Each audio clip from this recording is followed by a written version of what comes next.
Welcome to Mindset Mastery Moments, the best growth mindset podcast recognized by Million Podcasts and ranked as a top mindset podcast by FeedSpot.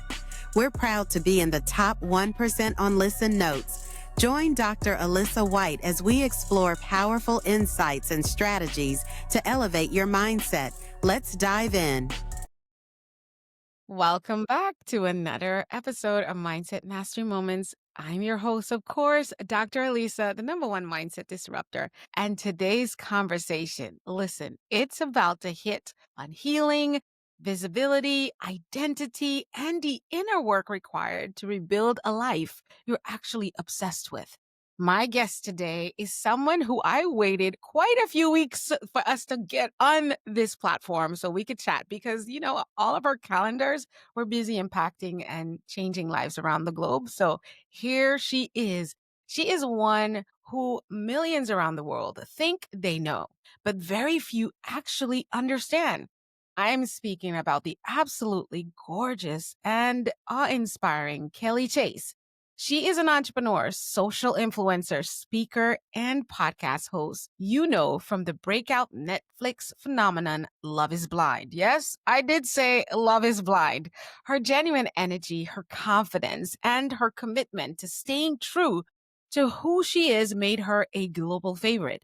But the real story, the powerful one we're getting into today, happened long before and even long after the show. Kelly built Goddess Magic, her coaching program that blends business, strategy, mindset, work, self-worth, and feminine empowerment.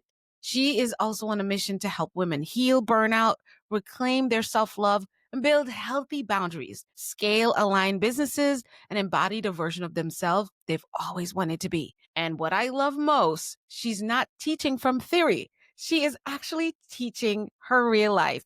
She's walked through burnout. She's lost herself in relationships. She's hustled for worthiness. She's numbed out. She ran on empty. And then one day she said, enough. You know what? I had to say that loud because that was my moment too.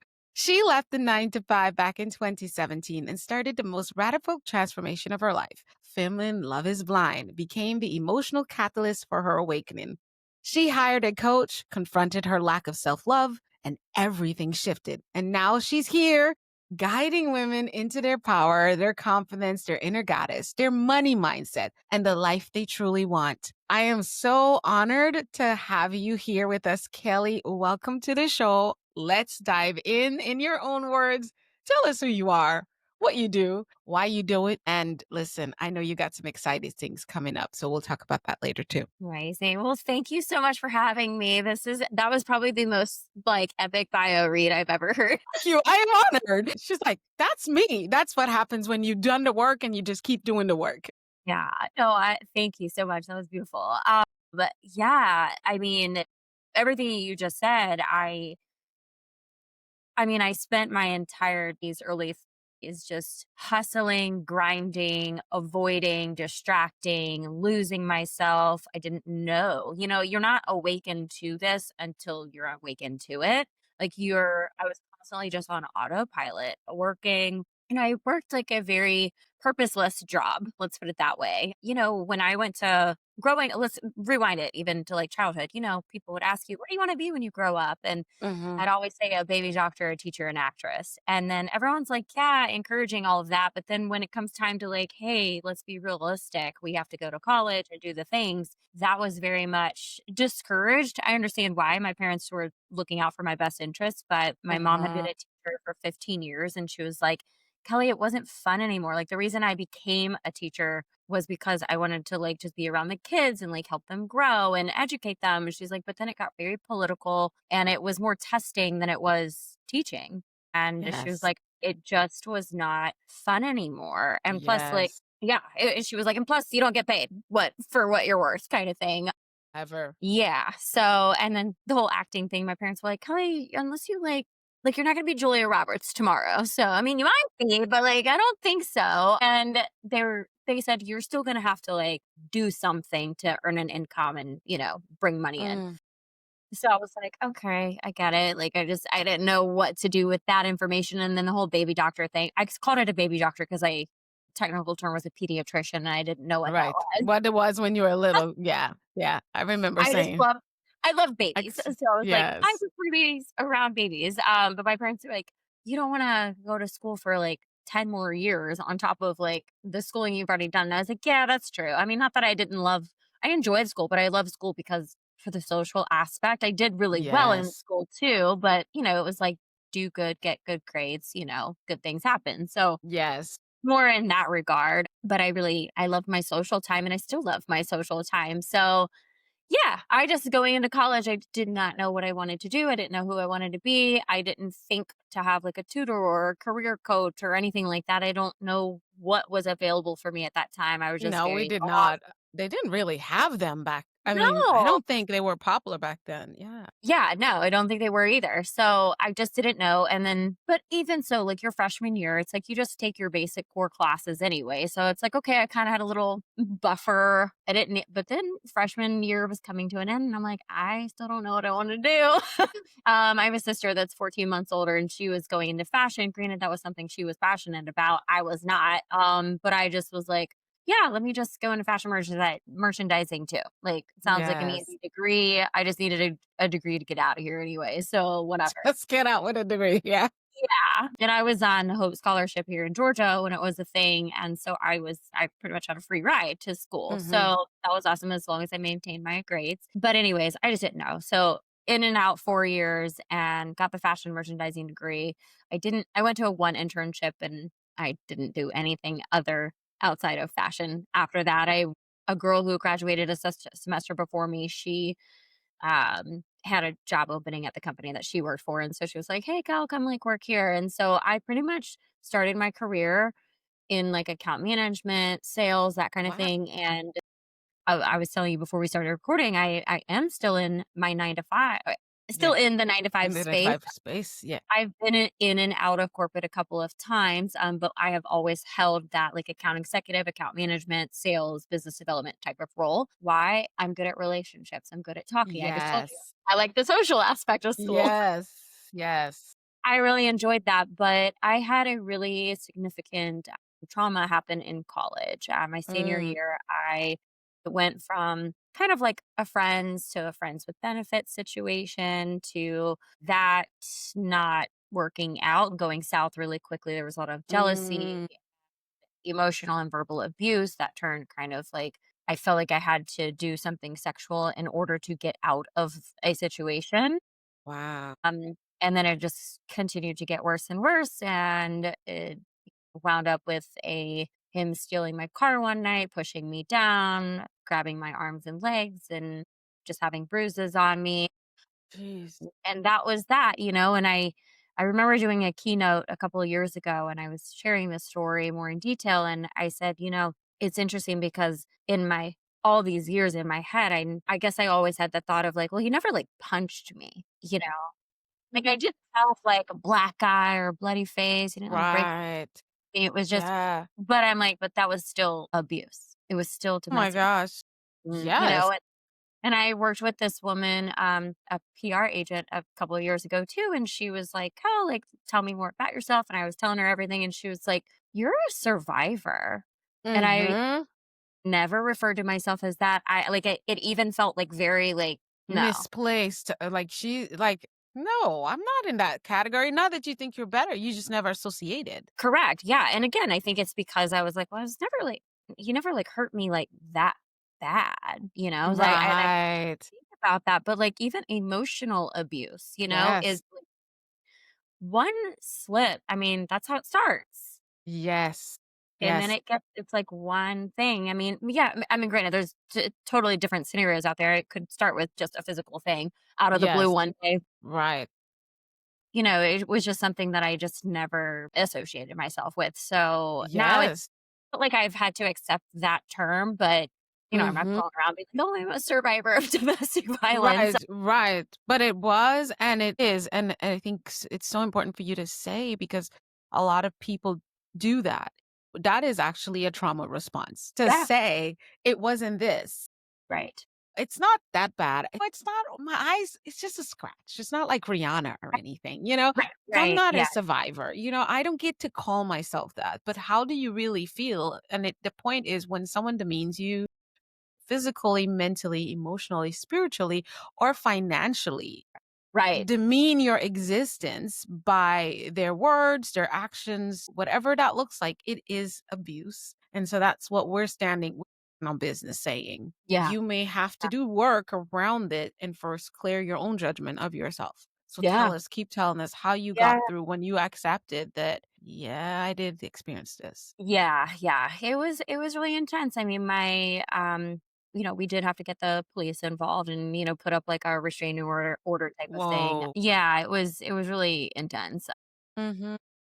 It's interesting because I was so in like this trauma response that like we went to court and I don't think the guy showed up to court. I literally don't like it was such a blur.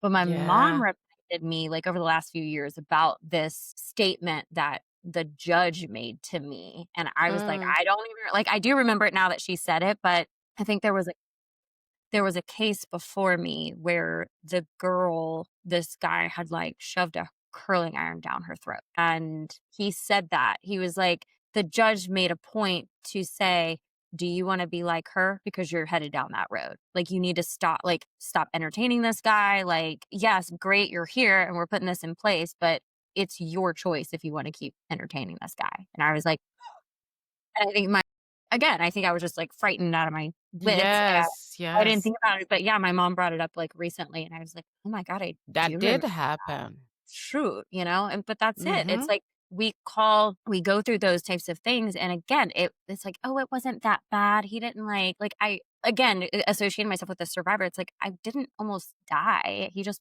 pushed me, but, like, what if he pushed me the wrong way and I fell and hit my Right. head on a curb? You know what I mean? Like, Exactly. and then I could have been near death, or could have That died. stuff would as far as we know, the stats show it escalates. So you Yeah. were in the right place at the right time. And even if it didn't hit you as hard, you Mhm. were protected because that's exactly how it starts. I can Yeah. tell you. I can tell you. Yeah. I can tell you. Yeah. Yeah, it was really bad. I went to one therapy session when I was, right after all of that, and, my mom picked me up from it. She was like, Did you make your next appointment?" I said, "No, I'm fine." Right. Right. The therapist said something, and I perceived it as very condescending, and so I felt like And that was they not do it. sometimes. But I was telling her, obviously of the situation, and she asked, "And you kept going back to him?"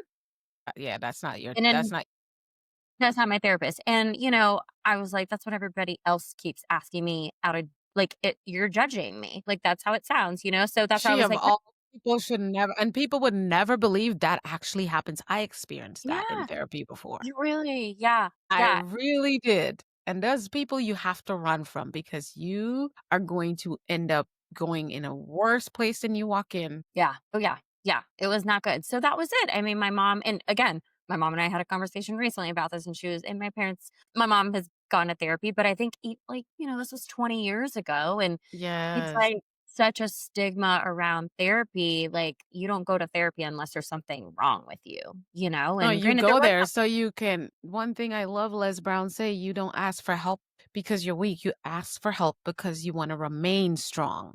right. And Yeah. so we're into this response mode all the time where it's like and I believe that put our kids in therapy at 10 so they can Right. talk Yeah. about things, I agree. because that when you get, it's like, honestly, you start to form after 7, you're kind of like who you are already. You've Yeah. already had a lot of little trauma things that happen. It's going to happen to everybody. That's why I don't overemphasize trauma because everybody has traumatic experiences and their interpretation and decision and action. And you're a mindset coach too. That's Yeah. what becomes who we are. That's why I talk about think, speak, do, become. But those thoughts that you have comes from feelings you have based on experiences you have. So Yeah. you're having that from the time you leave your mother's womb. So Right. now those things is what's forming you. And somewhere along your journey, whether you know it or not to psychoanalyze you or anything, you would Yeah. have experienced different things and your approach would always been, it's not that bad. I'm okay. Because we were raised in, if you're, I know you're like, I got this off your social media. You're like 40 or mid, like 40. So Yeah. we're 40. about the same age. Our generation was, you're fine. That's okay. Come on, let's go. You fall Right. down. you're You're okay, get fine. up. You're okay. You're fine. You're fine. And so you were just taught to it happen. It hurt. I see you, but let's move on. So we Mhm. tend to treat all the things that happen like it's not that bad. I don't have a black eye. It's not like, you know what I mean? So it's okay. I can move on. No, it's okay. We can move on. No, no, no, I got you. And then depending on your personality, you just love people and you think the best and hope the best in other people. And I could tell you're like that. Those Yeah, socially bubbly girlies that we are. We just love people. We want everyone to win. And so it's the same approach. So with that being said, you don't realize how this can really go bad until it's like right in your face. So tell us, how did you pivot through that moment with a therapist saying you didn't leave? yeah. I didn't. I mean, I think I was just like, I don't know. I because he was my friend first, and I Yeah, thought she's that like, "You he could didn't go. leave?" And I'm looking at her like, "People don't Yeah, just leave. That's the basic psychology of therapy. correct. You don't leave. That's the whole point. Like, I'm only here because I left. If I didn't leave, I wouldn't be here." Right. Yeah, exactly. Exactly. I know. It was just so crazy. So yeah, I never did another therapy session and stuffed it down and just kept it rolling. And that's why I like my whole 20s and early 30s. Mm, I mean, granted, I'm sure there was a lot of, childhood things and whatnot that, that was as going on. Yeah. that was contributing, but Yeah. Yeah. that was like the biggest trauma I had had. That was the most significant thing. And I Pivotal. literally, and I never processed it. I mean, there are times Mhm. like I still, if I'm getting real deep in that, I still cry about it. Like I know there's parts of me that are still unhealed around it. You girl, you're being so real. Most people come not out in the world and they never tell you that they're still struggling. That's what I do. Not necessarily struggling. I don't call it a struggle. I'm still experiencing another level or another layer of that experience. Yeah. To me, that's if I terminalize it, that would be what it is. So people talk about healing like it's a one and done. Yeah, no, it's not. It's a journey. It's a really long journey. It's definitely Yes, it not is. linear. Yeah. I didn't Exactly. understand, like, I mean, a handful of years ago, people would, use the analogy of like an onion, you're just like peeling back the layers. And it's like now that I've witnessed this work, I'm like, yeah, that's exactly what it is. And it's the same thing, with like money mindset. When you start doing money mindset work, it's like, okay, you like get to one layer and you're like, gosh, I feel I so got good. I'm on top of the world. And then like yeah. something else Wait. comes up and you're like, lack, scarcity, everything. I'm poor. Limiting belief that 6-figure months is the goal. And then it's like, 6 figures was never enough. But how do I do 1 million a Right. year? Like, how am I Yeah. supposed to believe for that? You know what Right. I'm saying? And now you have to work. Now I got Yeah. work. I got work to do. Yeah. So it's never linear. Healing is not linear. The work is not linear. Yes.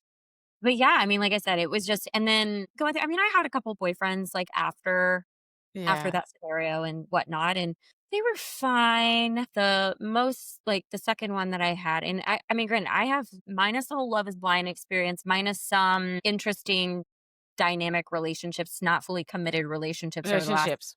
It's like Yeah. I have not been in a relationship in 12 years. Like, That's what people long time. they don't believe it. And to co-sign with you, it's been 9 for me.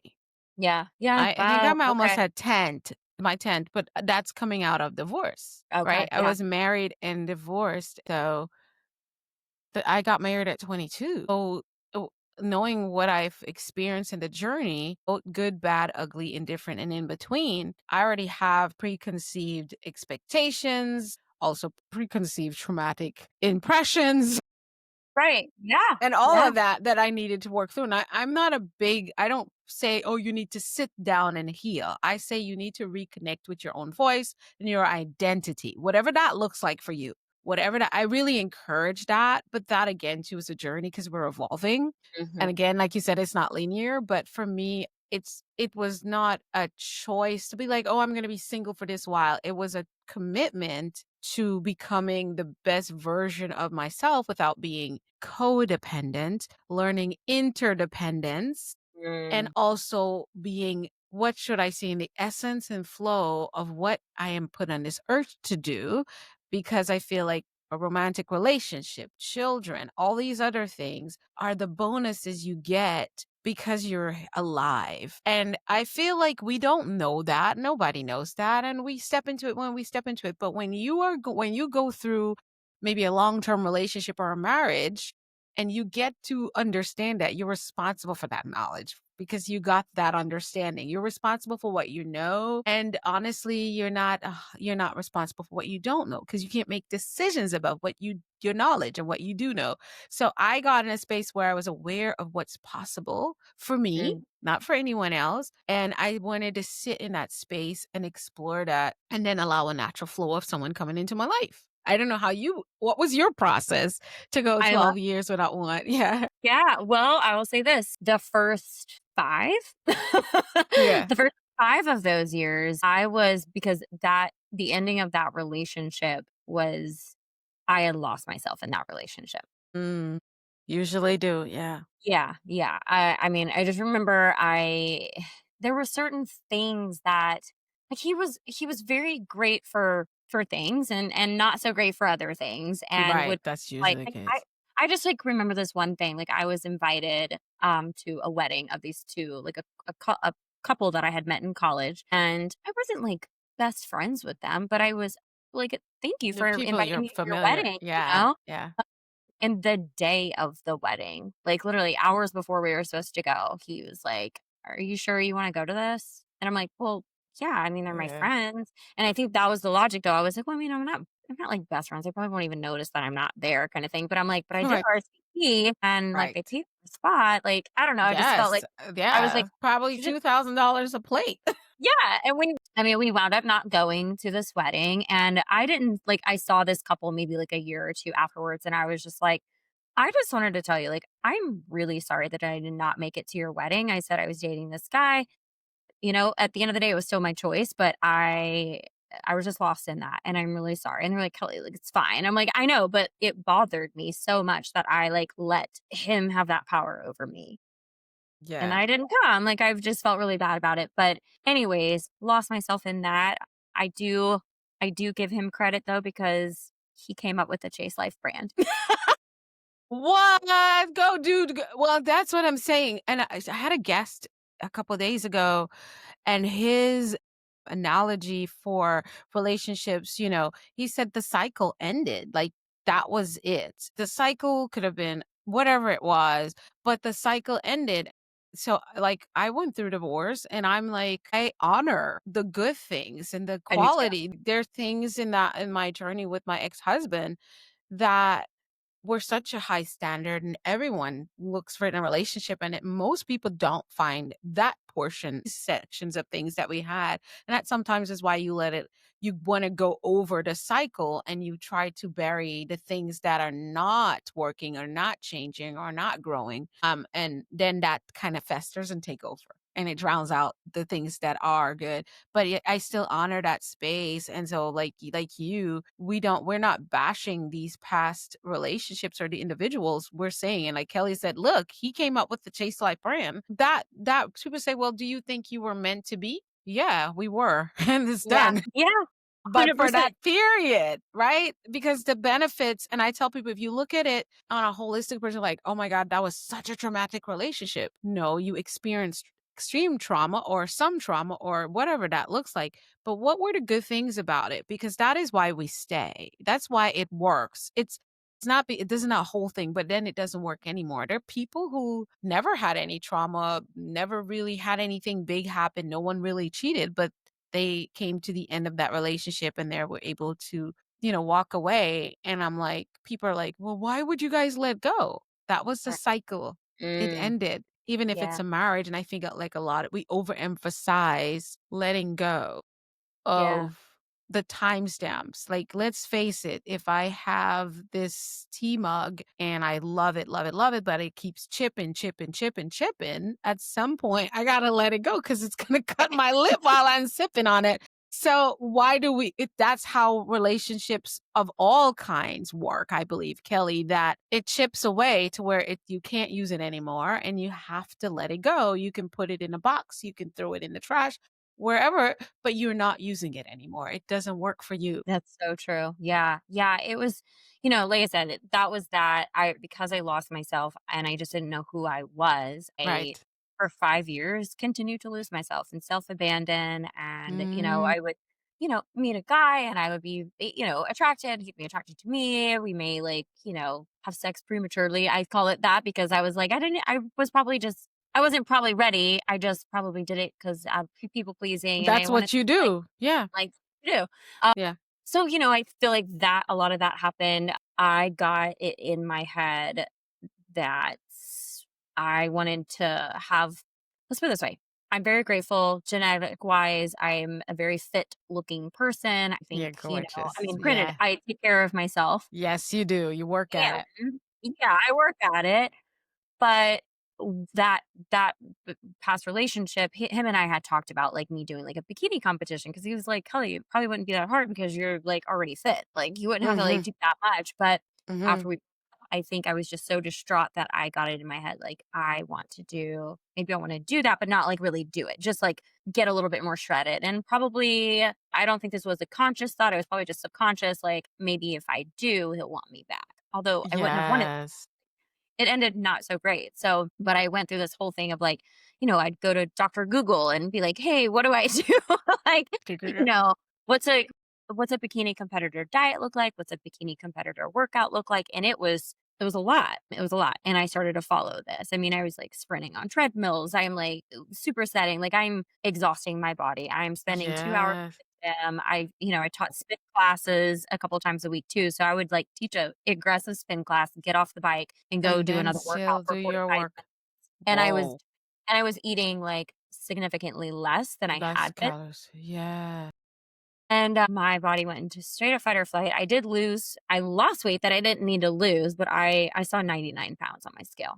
I heard And you talk about that. Yeah.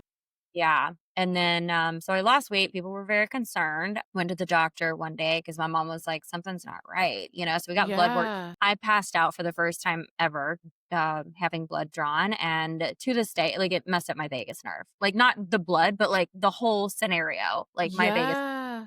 compromised. So like now when I go to get blood work, I have to like lay down. I have to be distracted. Like my nervous system is like, it freaks out. Yes. Yeah, 'cause that was a traumatic, impact on you or Yes. yeah. Yes.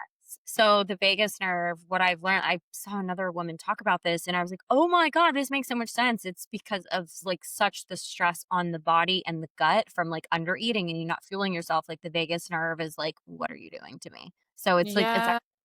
acted. But anyway, so that happened. And then so I don't think I really started like eating differently. I continued to like stay restricted. I think, and my blood work came out, I guess, okay.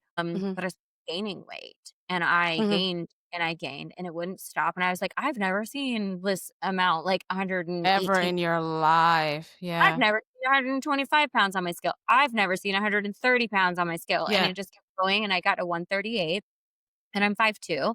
And That's I what I was would gonna always ask you, how tall are you? Because yeah, I'm 4'11", so for okay. me, the doctors give me 109, but that's too small, but everything past 122 pounds, I Mhm. look fluffy. Yeah. Yeah, yeah, It's yeah. just how it is, and it's because there's not a lot of space, it gets right here in the cortisol.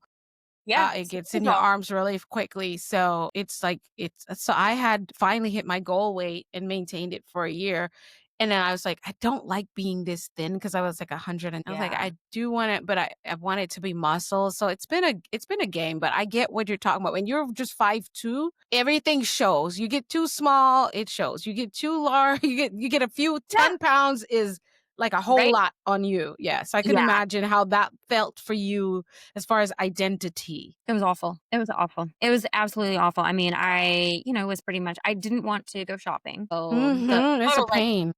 lack mindset in that regard too, but I was like, I'm just wearing, stretchy pants and maxi dresses and that kind of Yeah. thing. And then I don't know if I saw something online or something, but I was like, okay, something encouraged me. And I went and bought a pair of jeans that fit. And I was like, oh my God, I feel skinny.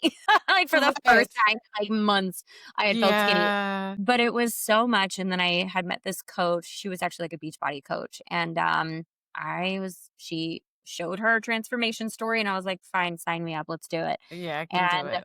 I had stopped teaching spin at the time, because I had some, like, nerve issue going on in my hip, like, everything was, like, combusting. Yes. But yeah, so I joined this like beach body program. Went from working out 2 hours a day to 20 to 30 minutes a day. And then I started eating more because I was following that nutrition plan. And I mean, I basically, had I like plugged in my calories, I probably was eating like 600 to 800 calories a day when I was like working out 2 hours. Like, Right. my Geez. So cortisol that was just, would you would be in a negative almost yeah, because you're doing high high cardio. intensity. Oh, Yeah, it was, strength and cardio. Yeah. So you're burning off every calorie you put in your yeah. body Yeah. plus. Yeah. Well, it was like, Yeah. I'm like, because I wasn't, people were like, Kelly, well, what are you eating? Like, why are you gaining weight? And this was like such a significant thing.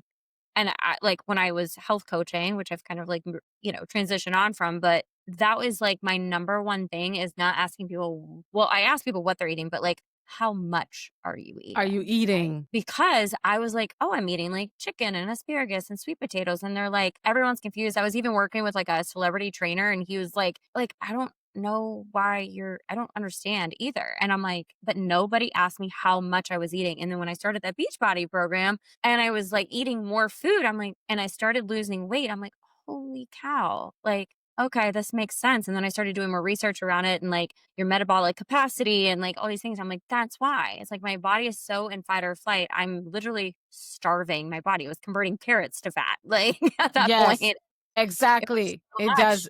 I learned that, and my what has worked for me after everything has been fasting, intermittent fasting with a more keto-based diet. But I tell people it seems keto-based, but it's just all I've done is reduce the amount of carbohydrates. I stick more with complex carb. I mean, and I don't Yeah. give anybody health advice, but for me, it's my body. I deal Right. with managing autoimmune disease and a lot of the trauma stresses that I've gone through, outside. You have this journey, have my I talk about it here and there on the show from childhood onward. All those things affected me. And so there's certain things that per the doctors for life, like that I will deal with and I manage it and still get everything. So it was figuring out how my body's going to respond to what and what type of diet works for me, from my ethnicity perspective. There's just so much, right? So, It's yeah. so it's just so individualized. I mean, that's why we Yes.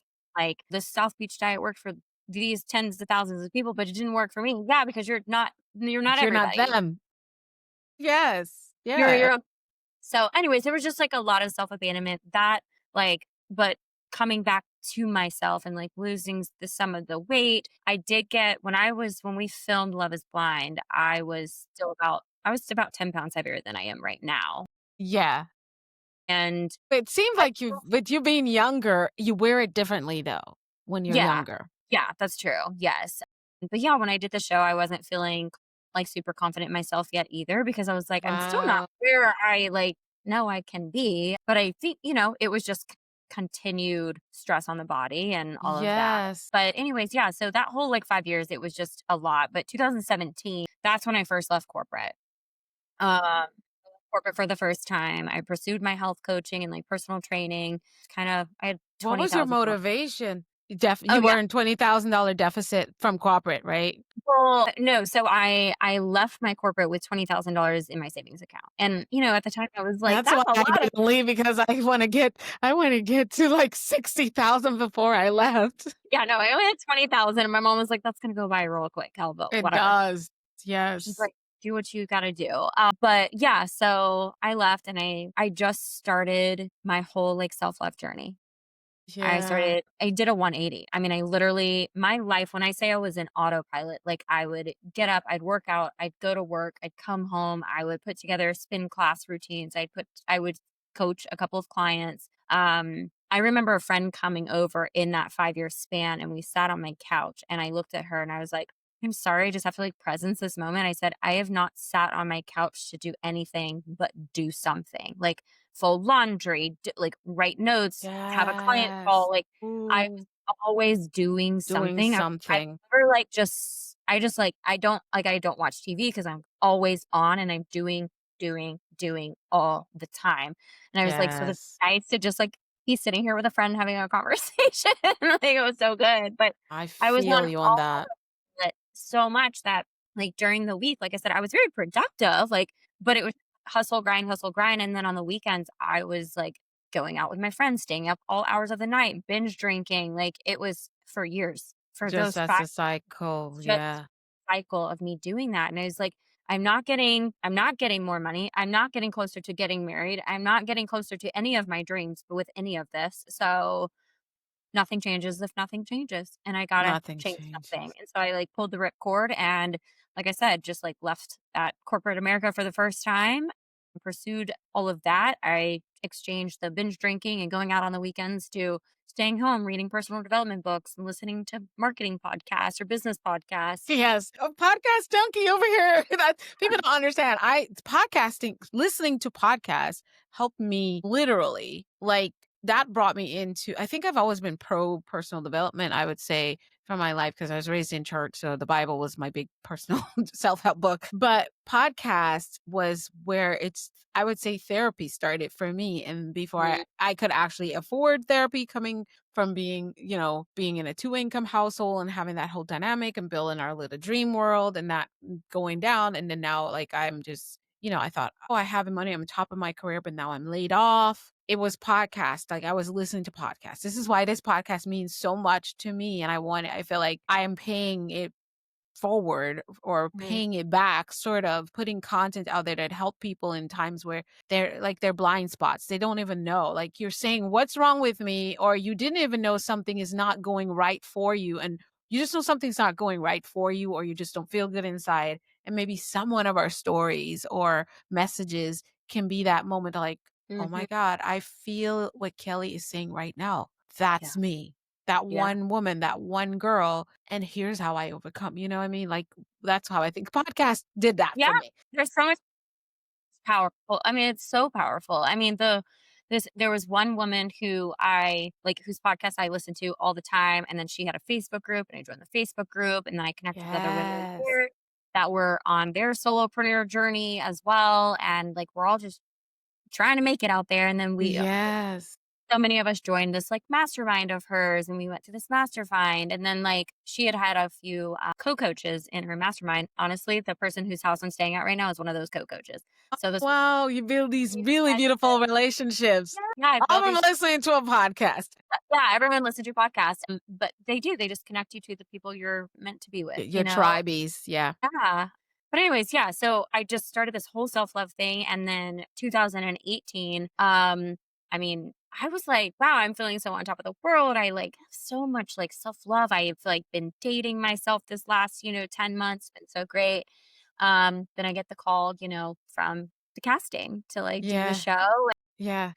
I just, a part of me was ego driven in the sense of like my friends used to say, based on obviously the You're situationships that I had explored, that Kelly, like you go after these guys who, yeah, they're good looking, but they don't treat you great. Like they're not committing, like mm, they're not showing up for you the way you deserve.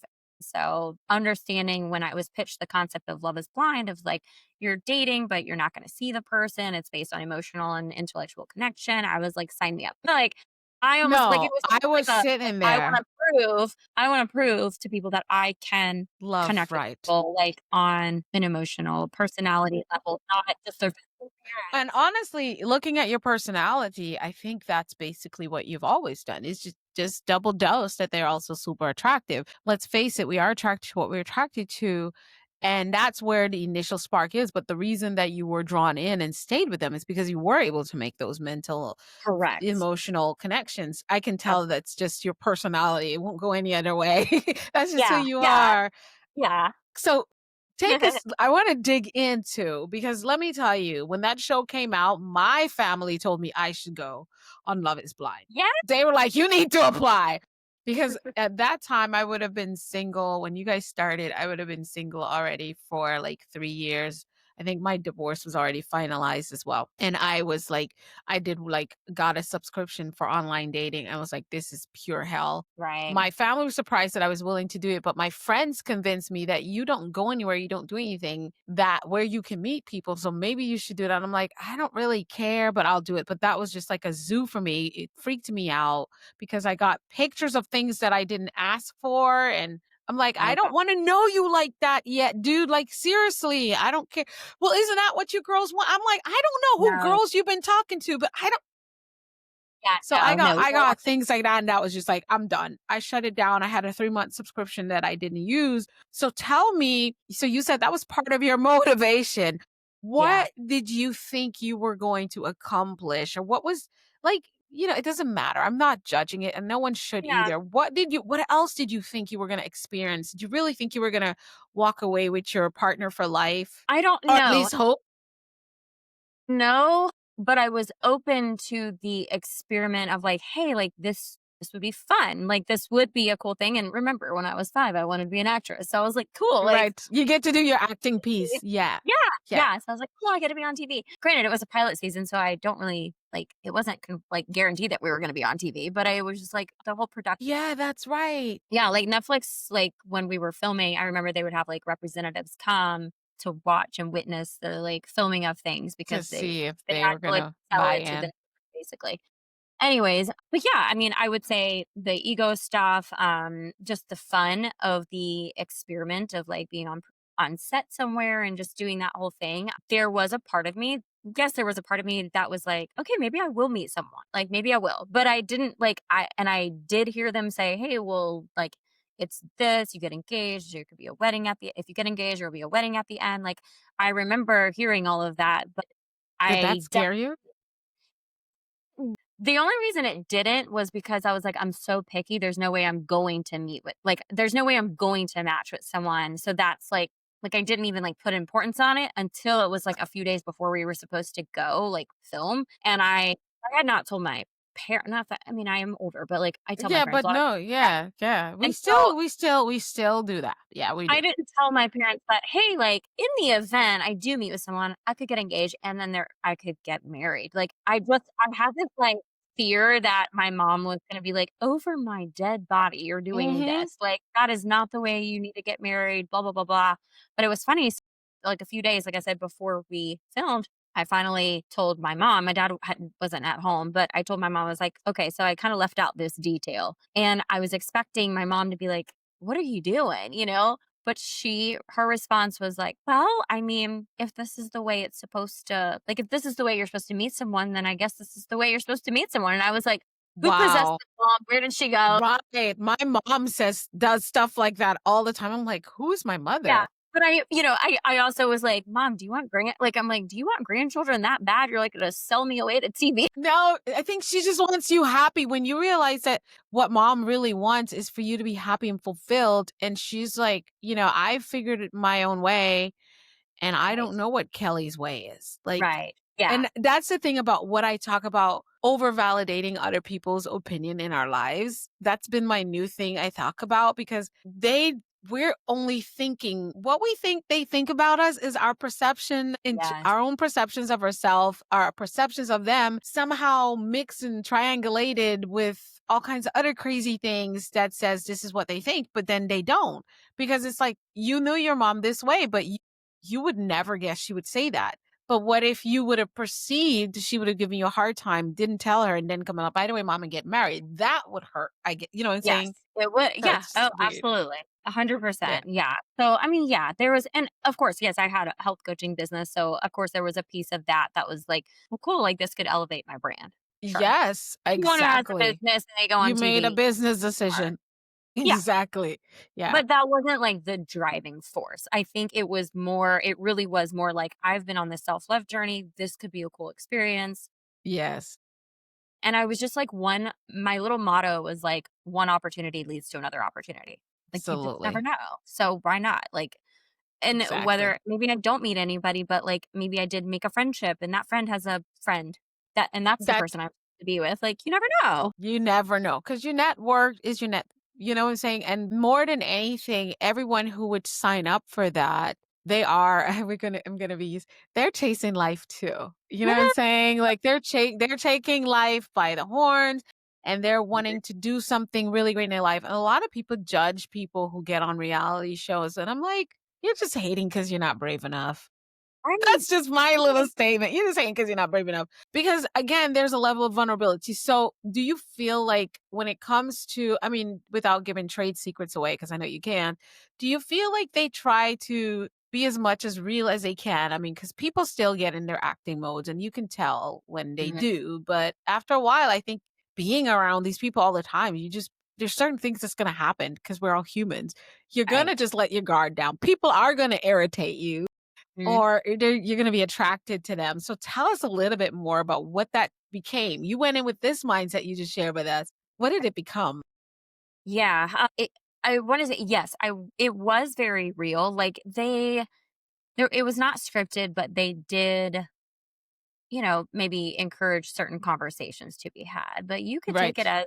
as, as deep as you wanted to. I mean, I remember all of us were like, every couple was prompted to talk about finances, to talk about, I love you that know, about it, if though. we That was wanted to great. have children, things like that, but, like, your conversation around children, it could have been like, "Hey, do you want kids?" That could have been the end of the conversation. But, like, Conversation, right?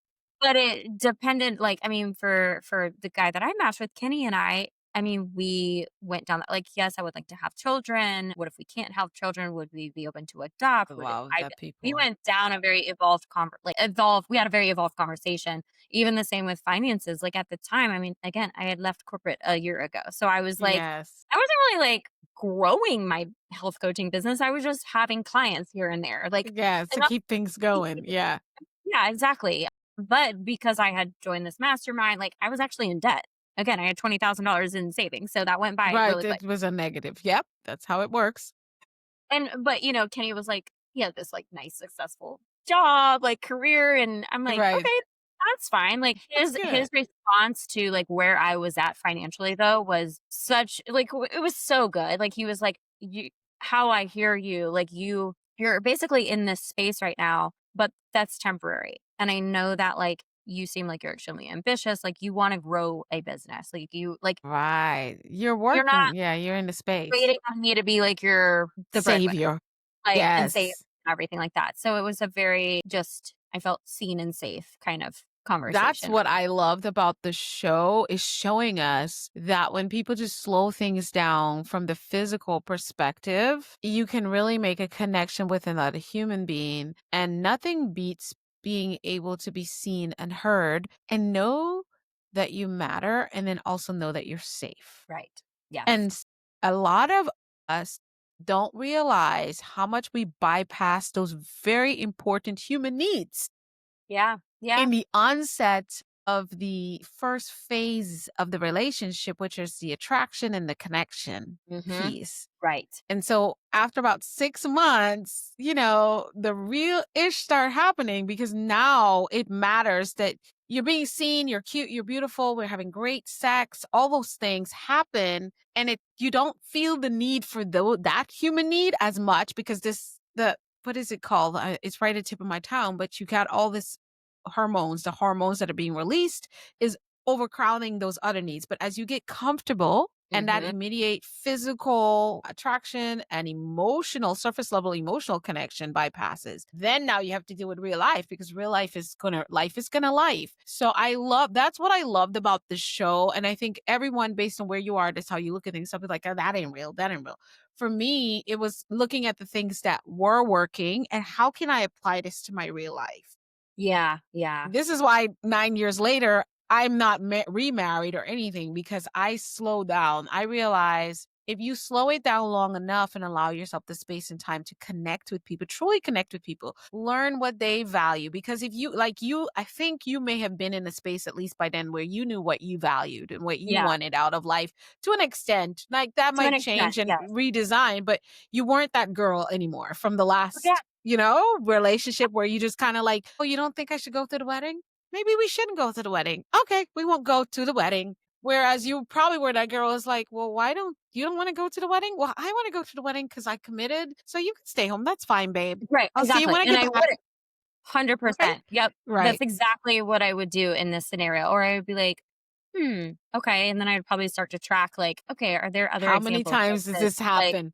yeah. Right. Are we actually compatible? Are we aligned in our values? Like, I would be able to presence that. But Right. yeah, I mean, I would say, like, with going back to the show, like, yes, it was real. Yes, there was so much reality. Yes, did production create scenes sometimes? Yes. Did they Yes. create their own narrative? Yes. Yeah, because they know how to editing can change things and make it look differently. And that's what they have we sign the rights to those. Yeah, that's why I tell my guests, the podcast, we only edit like if a weird interruption happens Right. or and I write that in my agreement, if a weird interruption happens or anything. Otherwise, we don't cut and paste. We Right. might take out pieces if like maybe you didn't like what you said. Usually you tell me on the show and that's it. But Right. otherwise, it's the flow of the show. But I when agree. they edit in a production, they make the narrative they want. So if they want to make it look like Kelly was talking about Alisa, they don't put they would she was, but it's not when you thought she did. It could have been Right. Exactly. Yes.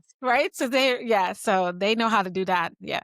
So true. Well, it's funny just behind the scenes. So, in when you just see like the video of me talking, like it's just like an Right. interview Yes, between when me you're just sitting, and yeah. them. Yeah. So, if you recall, we were wearing the same thing every single one of those interviews and all Right. our days, but it was because of that continuity. Like, I mean, granted, I would have to be like very intentional to like listen back and like watch it back to be like, no, actually, I did not say that after that scene. Like, that was said, At prior this to. point, yes.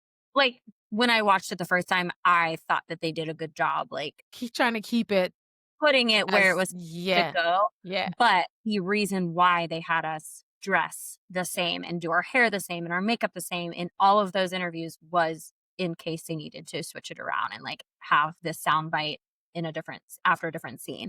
So I thought that was very fascinating. I literally gave that dress away like a few months after that. I was like, I'm done with this. You Done. wore it too many times. Everyone was like, I'm ready to burn this outfit. Like, we're done. Not sure if you I was always wondering if are they filming this much content in this? I mean, I did this for every reality show that I watched. I'm like, or are they putting it back on? And then Like, once I started a podcast, and I remember one day I had a guest on and we had this weird weather. I think it was my side or something, and it was interrupted and we just could not get back on. And I'm like, but we had a great first two segments. And she's like, yeah, we did. I'm like, I'm not abandoning that. And it was like, oh. She's like, do you think we should put on back the same clothes and stuff like that? yeah, And trust me, I'm pretty sure I did put on everything, but I did my hair like a little bit different or something. And I was like, yeah, it yeah. doesn't matter. It's we just picked up work.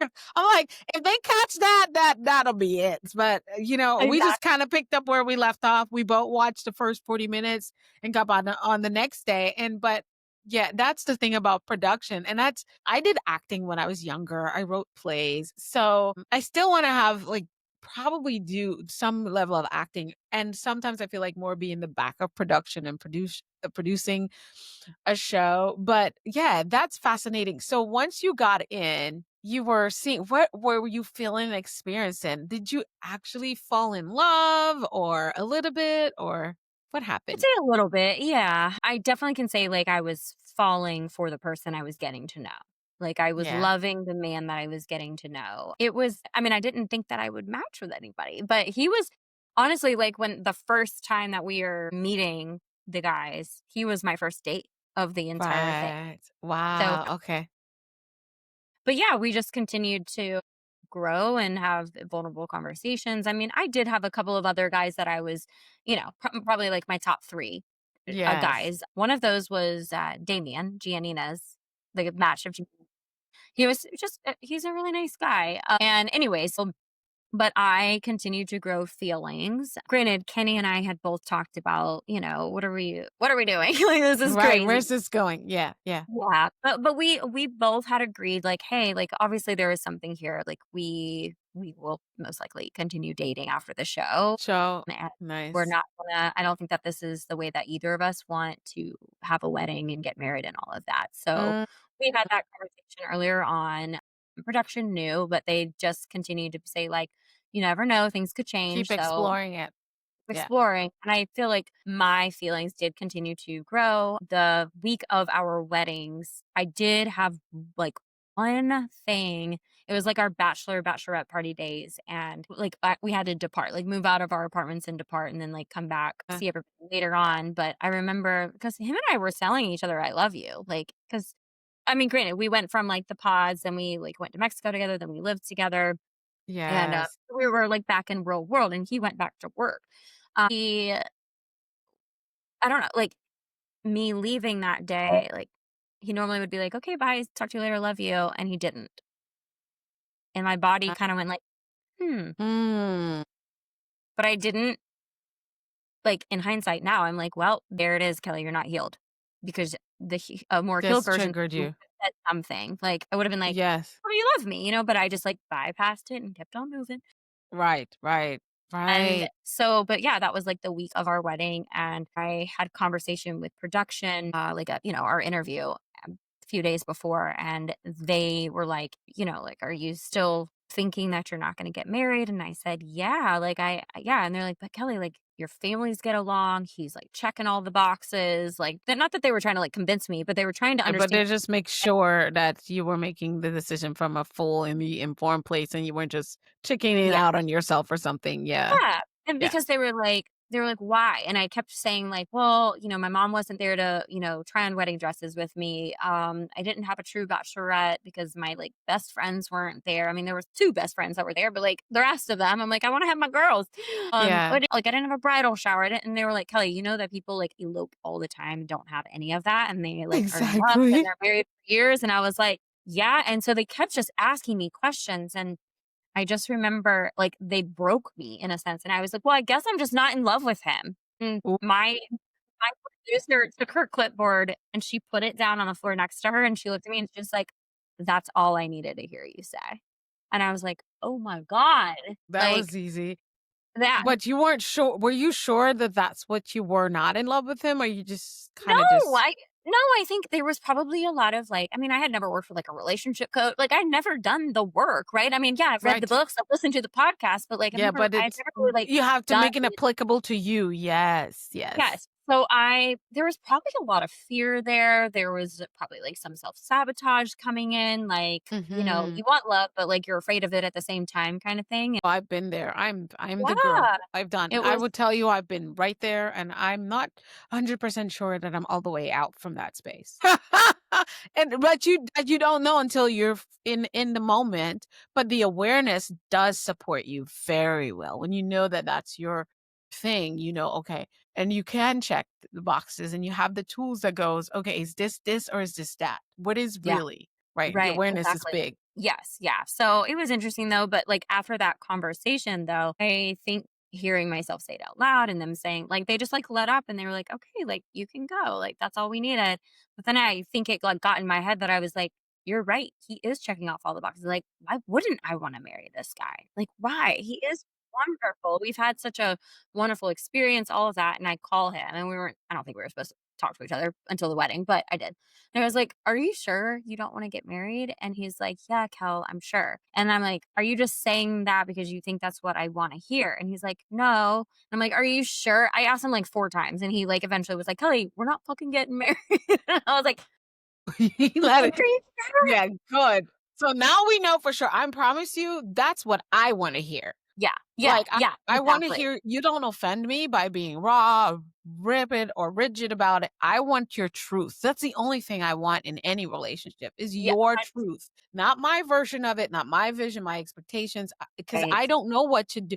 I know exactly how to pivot and what to do and how to partner with you when I have your truth unapologetically. Yes. So I yes. felt like that was even though he said what he said, how he said, no offense, great. Now I'm never gonna wonder if it was me who influenced his decision and it was truly his decision. Right. Yeah, yeah, it was. And so anyways, obviously we went through the whole wedding thing. That was a very hard day. Very, very hard day. I don't suggest unless you know you're getting married not to do a wedding show. Like, well, it's like my parents had never seen me in a wedding dress either. So it's like they saw Right. me, it was just very heightened emotions all day. And I Yeah. remember like about right before my dad and I were walking down the aisle, I was like, "Dad, let's just pretend it's like we're just acting. We're just acting. Like it's not the real thing. Like it's not we both know it's not gonna work out. So like let's just pretend we're acting." And he's like, Yeah. "Okay." But it was just so emotional. And Kenny was great that day too. But, I'm still on the thought train of we're gonna date after this. And That's we go, right. yeah, because yeah, he didn't want to get So you married. don't lose him, you just not get Right. married because that's Right. not what you wanna do. You don't wanna play with marriage like that. Right, exactly. So the next day we had our one-off interviews and in between like I went first and then he came and in between we had about 10 or 15 minutes and he sat in my car with me and he was just asking me like what they asked me and then he was like, "Hey, so I know we talked about like doing Thanksgiving together. I think I need to like take a beat. Like, I need to like get back to my life and routine. Like, this was a lot. And in hindsight, like, I'm like, okay, he was so self aware. Like, that's what he needed to do. And that was his truth. Right. But I'm hearing, this is it.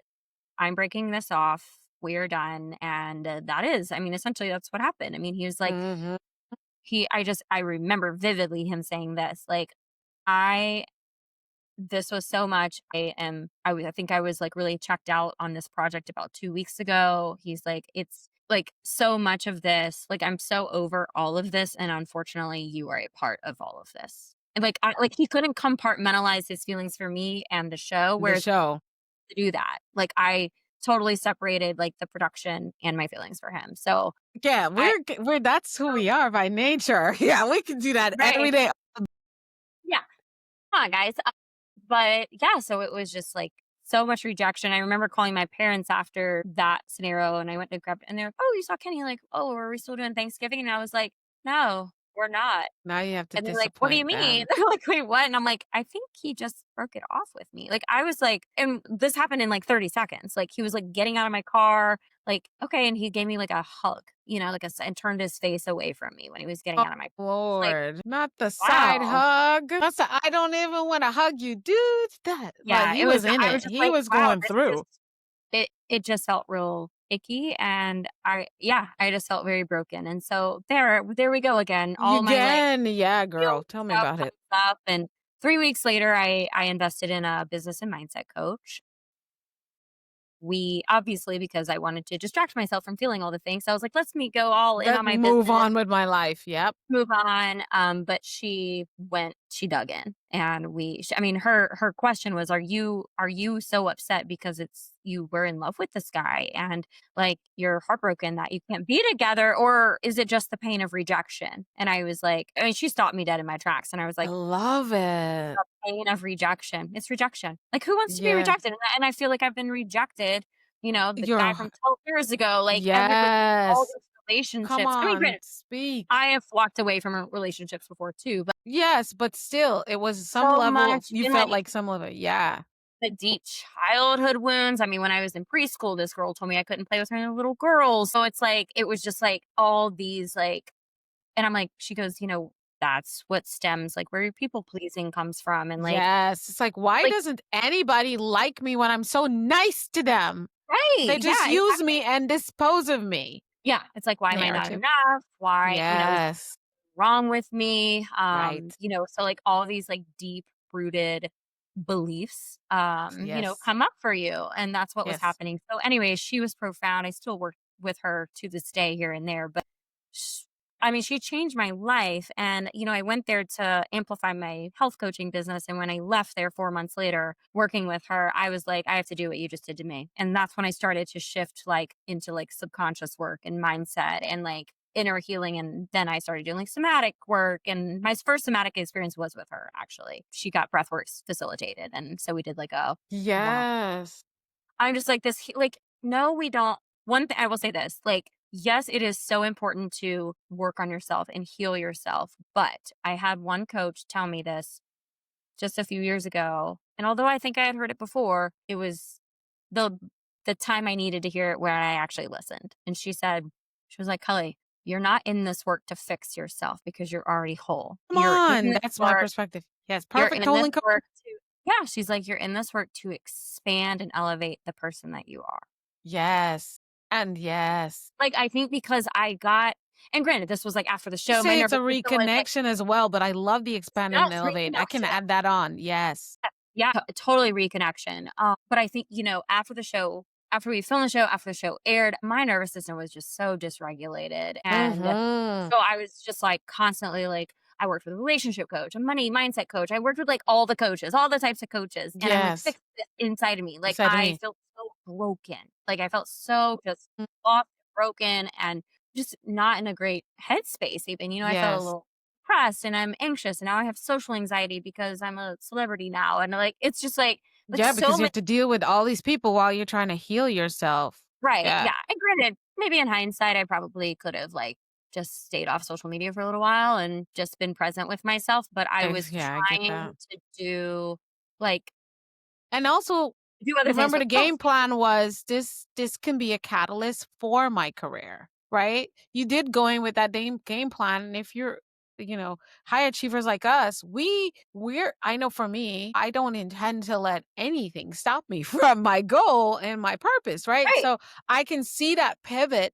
But I mean, I guess sometimes I'm like, we want to say, oh, I should have done and I couldn't. I'm like, well, you did the best you can. But the thing is, you kept reaching out to bring people that would help you along the journey. So you for were sure. going to get there to me no matter what, Absolutely. Yes. Yeah, right? exactly. But it was just so like just having that reminder of like, hey, stop doing these things to fix yourself. Like you're fine. Yes. You're okay. Yes. Perfect, whole, and complete. And I think that just like the weight lifted off my shoulders a little bit because I think I was just constantly, and granted, like through everything in life, it's like when you create space, things flow. It's like nothing Yes. could flow that easily into me because I had such a tight grip on everything. It Exactly. was a Yes. lot. It was a It lot. was a lot. Wow. So But such for a the beautiful woman, yes, it is. And I love, talk to us a little bit of what the subconscious reprogramming somatic work and breath work and spiritual alignment looks like. And I know you use it as well with your clients. yes, yeah. So the subconscious is bringing awareness. Like, we have 95% of our thoughts are subconscious. So if you can think about it, like literally your This current reality is because of conscious 5% thoughts. Like you're consciously mm-hmm. aware that you are doing certain things, but 95% not. You're not even conscious. Like you're not conscious of these thoughts. Like it's societal programming, religious programming, racial programming, religious programming, like all of these different things that you're not Yeah. aware of, but you're just your body, like a thought creates a feeling creates an action creates a result. And so if Yes. you're constantly acting out these thoughts that are running on autopilot in the back of your head. So subconscious reprogramming is actually bringing awareness to some of those thoughts so that you can start program and rewire the belief in the so that you can create a different feeling, to create a different action, to produce a different result. Yes. The somatic work, so there's a book called The Body Keeps Score.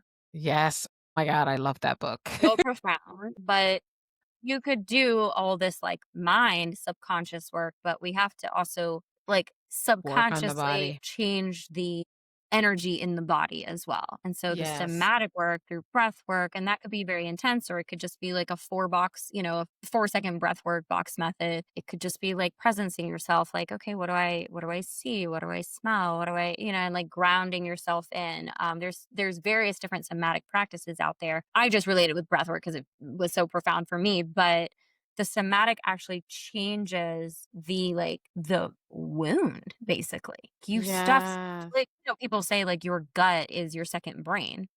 That's what I learned. That's where we stuff all those emotions. Every time Mhm. maybe you wanted to say something, in defense of yourself and you hold back. You Mhm. suppress it. It goes into your Mhm. emotional body. Let's say you get that pit in your throat and you actually don't let yourself cry or you don't let yourself have a tear in your eye and you swallow that pit. You just suppress that sadness or disappointment or shame or whatever. And so it's like your gut, your emotional body has all these stored emotions. And just like if I were to say, Dr. Lisa, how are you feeling today? And you're like, I'm good. I'm like, are you though? Because your Exactly. emotional body is like, actually, I am dealing with all this stress and there's guilt and Exactly. there's Exactly. so much actually, there's so much more to it. Yes. And so it's actually identifying and presencing the emotions that were never present. And the more that we can presence those. So again, it's bringing awareness to those suppressed emotions basically so that you can finally like reparent yourself into feeling something different. You're changing the like neural pathways up here, but you're changing the bio Yes. like in your body. And then you Mind, can body, and soul alignment. Yes. more peace, there's alignment, there's just so much like reconnection. Because that's what we do. It's like, we were parented a certain way. Like, as you were saying at the beginning of our call, it's like, oh, you're fine. You fall down, you scrape your knee, you're fine, get up, like, you'll be okay. Yes. We do the same thing subconsciously to ourselves. Like, obviously, someone did something. I'm not like, Kelly, you're fine, get up. You're like, you're okay. Good. In the back minds, we're doing that and we're actually bypassing, we're avoiding, we're suppressing our own Right. little child Right. versus encouraging to be like, "Oh my, like that hurt, didn't it? Tell me more about that." Exactly. And that's what what I'd like to explain to people when I talk about mindset. I think people think it's like saying like you feel something really bad happened in your life, like you lost your job. I think people think when I talk about mindset, they're like, talk to Lisa, probably like, yeah, I lost my job, but I'm fine. I'm a powerful woman. I bounce back easily. No, I'm going into my affirmations. No, that is not the type. It's like, okay, how, like you said, how do you really feel? Why do I feel this way? Do I have a time when I first felt this way about something that didn't work out? And did I have a time before that? Because that's affecting how I think about what I'm experiencing right now. And so Right. that's way deeper than just saying changing a negative to a positive. That is not what mindset we talk about. Kelly and I, and a lot of most of anybody who comes on this podcast, we're saying that you go deeper. And what I'm loving that to me is really connecting like it's never connected before that you're saying, Kelly, is not just treat the mind and your thoughts, treat your body because that had an effect in that Yeah. journey of how you think. And the autopilot piece is dominating and it'll be so much easier to really flip the script of how you think when you connect body, mind, and soul, and that's your Yes. whole being through this somatic work that you're Right. going to bring in as a tool that you use to like I would say reconnect with yourself, and that you also said to go to that next level and version Yeah. of yourself. It is, and a lot of it, it's nervous system regulation. I mean, at the end of the day, that's what Yes. somatic, and even, I mean, you're like, there's a where the expansion and like elevation piece, I know a handful of coaches that do like money mindset work and somatic work for financial expansion, right? And so it's Yeah. because, okay, so how does the body feel earning $5,000 a month? Okay, like that feels Mm, good. How does the body feel when I say $500,000 a month? Like the body's probably like, that sounds, I don't know how that's gonna work, like your body yeah. way. So it's like, okay, maybe that 5,000, maybe how does 7,000 feel? And you like start to like edge yourself to the expansion versus being like going from here to here because that's what happens like when people win the lottery. They're not Yes. that amount of money right now currently, right? So they win the lottery and a lot of people because their nervous system doesn't know what to do with it. Their body has all these beliefs going on, these patterns. Mhm. Lottery, most of the time, what do? They probably blow it. Yes, because They're like, this feels they're unsafe trying for to get back to the 5,000 that they're comfortable with. Can how quickly can I be safe? Is Yes, the body saying. it's a frequency. When you're Yeah. right now, you're maybe at this like baseline frequency, and if you look at your external results, you are attracting like frequencies onto like a radio dial. Mm, So if you turn up that radio dial, you get to a different frequency by rewiring your thoughts, rewiring your behavioral patterns. Then you start to see, oh, okay, like opens you up to more opportunities. And like law of attraction manifestation, it goes into a lot of this. It is all very spiritual, having faith and trust in God and whomever, whatever you believe in. believe But in, yeah. yeah, but it's like, okay, when you have faith, well, I'm back up for a second. When there was a book that I read, and it's called God Works Through You by Robert A. Russell. I haven't I have heard this that, book so where I'm definitely gonna get that one. Gotta check that out. it combines like the science and the biblical Ooh, world. that's my Like sweet spot. there's some like Bible verses in there, but it's meshing with the scientific behind it. Science, And which is I what just I love it. think It's a is short it's a read, but it's 360 view. yeah, it's a short read. It's very complex. So it kind of I feel like it takes a while to read just because it's like, okay, wait, let me because you have to study 'Cause there's like so many mind. belief systems that it's tackling at the same time, Yeah. yeah. It was so interesting. I've had this book for probably 2.5, 3 years. I've read it a couple times, and I never saw this until a few months ago, but the book was, like, laid flat on my Mhm, bookshelf. So mhm. the spine of the book was out. And I Yeah. just happened obviously the, like, author's name, and I just always assumed it was the title of the book. It wasn't. So on the front cover of the book, it says God works through you, and Okay, I gotta on write the this down. yeah, God Works Through You by Robert A. Russell. On the spine of the book, it says God works through faith. It's like, whoa. And I've been on this like really interesting spiritual journey. I mean, Journey with things just coming up. Yeah, I can imagine. yeah. Yeah. It was I can like, see that from your social media posts that you made. Yeah. and like me, I mean, granted, yes, I've been studying this like manifestation, law of attraction stuff for a few years, but like it, again, kind of going back to the onion layer, it's like you receive the messages when it's the time to receive the messages, and like you're peeling back and like things just land. And seeing that, I was like, okay, because all the manifestation, gurus out there, they're like, okay, just act as if, become the person as if you already have the things that you want, but and don't worry about the how. Leave the how up to the universe. And that was like the tricky part, because like we all go into this like, again, fixer mode of like, okay, well, I want to be earning six figures, but how? How do I get there? And it's control. Yes. But at the end of the Yeah. day, it's God works through faith. So put it out there, cast it out there, get on the frequency, do the work, and the how will show up because you have radical faith that what is meant for you is going to come to you. Ooh, mic drop. Mic drop. This is why we get tired and burn out, because we're busy trying to do it for ourselves. And that messes up, like you said, the frequency. Right. Yeah. The Yeah. doer, the fixer, the getter, the be, the blah, blah. And so that is the trusting. It's coming from a place yes, of because you're like, well, if I just do this, then I'll make it happen. And it's like, okay, no, just allow yourself, open yourself exactly. up. And the more that you, like I said, the more you're on this like higher frequency, the opportunities just start coming in. Opening up for you. And And that's you why I gotta be on tell that people, frequency yeah. to receive them. Exactly. I got a phone call this week that says, when you got laid off earlier this year, how did you pivot? And literally, people just like to say, what was your mindset? And he really meant that. He really wanted to know how I was thinking.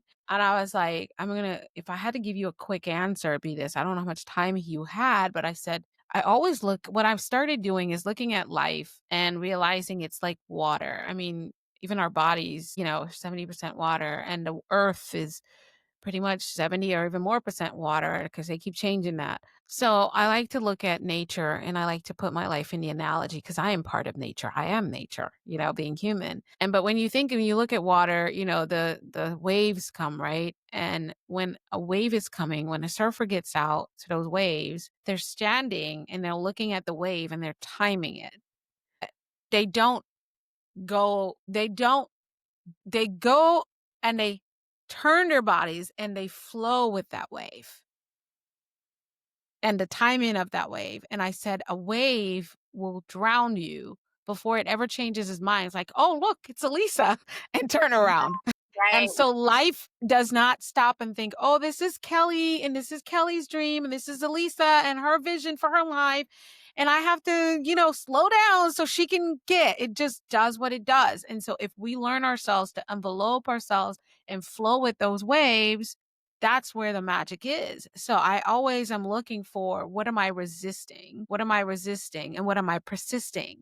I need to just be. I need to be and catch the rhythm and the flow of my life, because there's times when there's no waves. If you go to the beach, it's just small little waves, and then boom, the tide gets high, right? And so we have to be able to adapt to those and keep flowing with those. And once you Mhm. do, I mean, if you can catch that.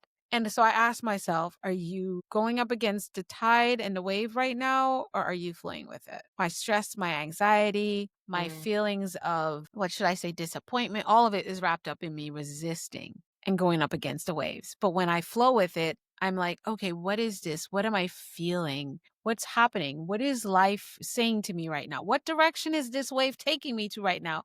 Because I had a plan that I was going this way, but the wave is actually going this way. So let me keep going with it. And that's how Right. I meet a Kelly Chase, and I meet so many wonderful people, and it opens up. My mindset is opening and transforming every conversation. I am learning. I'm seeing parts of me. The layers are peeling back, and I'm getting closer to what I say, reclaiming my Yeah. own destiny, because things are falling off. And so that's how I take on life. I don't have a formula that I say, oh, it was this magic mindset thought I had. That is the thing that I keep doing and readjusting to. And like, that's what I can tell him. So I said to him, so what did that look like? It's like, okay, now I'm here. I don't have this job anymore. It hurts. It sucks. I felt like they used and abused me. And I went Right. through all those thoughts and feelings, but it came down to, but what am I hurt for? and what can I do right now in this moment to keep doing that? Absolutely. My existence, food, clothing, and shelter are needs. But when have I ever been really, when you think about it, are we truly capable of providing for ourselves? Let's say I had $10 million, but there was no food to buy. What would I do with $10 million? Right. I still would be hungry with $10 million because food supply is not there. It's always something bigger and better at work that Mhm. provides for me. It's not my money and my ability to make money that provides for me. So it's Right. like when you think through that, you're like, so why do I sit here and think that what my clients pay me for my coaching program, our paycheck, is what provides for me? There's always something bigger and better at work. There is so much bigger than we can imagine. So I know. Listen, we're gonna have part 3 because I know this is a 2-part episode, and I'm like, I mean, I'm quickly to pivot, and we'll talk about this off script because there's so much that we didn't get talking to the business and the things you're doing and all the wonderful things that's pivoted from you connecting with yourself again and going through the process of allowing your body, mind, and soul to heal. But I want to ask you this, Kelly, when it comes to the women, who do you work with right now? Because I know you're also doing some new things that's coming up, and we'll talk more about it in the next episode. But I wanted to get a tip of that in so they can know to come back and plug in when we talk some more about business and Yeah. stuff. Yeah, absolutely. I mean, my mission is to help women call in next level love and next level wealth. So if that is you, come over to my Talk to side. me. Hang out with Yes. me on Instagram. Yes. But where I was, years ago, the girl who was burnt out on autopilot, entrepreneurial minded, let's put it that way. Maybe you already have a business, but you're kind of running more on strategy, and things get to be easier, things get to be better, things get to feel lighter. You get to make more money, you get to have the love of your life. I think a lot of women, we get sucked into the it's this or that. And I want Right. be both. I've Yes, seen it's this and that, and all the things in between. Yeah, Yeah. exactly. And I don't want women to ever limit themselves. I mean, I have felt this expansion. I mean, yeah, a lot of it's choosing yourself, it's making decisions, but like people always ask me like, "Kelly, are you happy?" And I'm like, "Yeah. Yeah, of course I would want I think my like piece is my like life partner. Like I do want someone that I can Yes, we spend time desire that. and Yes, we're compatible, we're empowering each other, we're yeah. elevating each other to grow. But someone can also like, babe, you want to just go grocery shopping with me? Like the smallest little Come on. thing. Yes, those things matter so much to me. I'm just looking for I want that so much, but I'm not fixated on it. Like I did just Come turn on. 40.